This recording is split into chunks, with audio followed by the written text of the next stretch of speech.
ఇజ్జు ఆ ఆ, ఓయ్ అమ్మని ఏప్రిల్ ఫుల్ అమ్మ జాగ్రత్త ఉండు అమ్మ రేపు డాడీ నిన్ను ఏ టైంలో అన్నా చేస్తాడు చూడు ఏ టైంలో అన్నా చేస్తాడు చూడు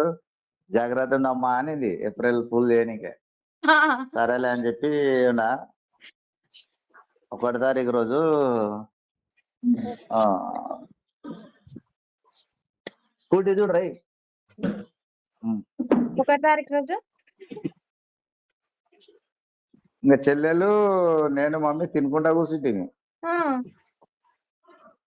ఆ, ఎప్పుడంటే మంగళవారం మటన్ తెచ్చుంటుంది చెల్లెలు నేను తినుకుంటా కూర్చుంటుంది ఇంకా ఫస్ట్ చూస్తుంటా ఇక నాకేమో మైండ్ లాగే ఉంది ఎప్పుడు చేయలేదు అన్నం ఫస్ట్ పెట్టుకునేది తర్వాత అన్నం పెట్టుకుంటూనే మళ్ళా పెట్టుకుని అన్నం ఇంత ఏ ఆగాగారు నా అన్నంలో ఎంటికే పడింది ఆగా అసలు గిన్నెలో చూస్తుంది మేఘన కూడా ఇట్లా అంటారు నాకు నాలుగే ఇట్లా అంటుంది బాగా చేసిండు మమ్మీని ఏప్రిల్ ఫుల్ అని ఆవ్. ఇట్లా అంటది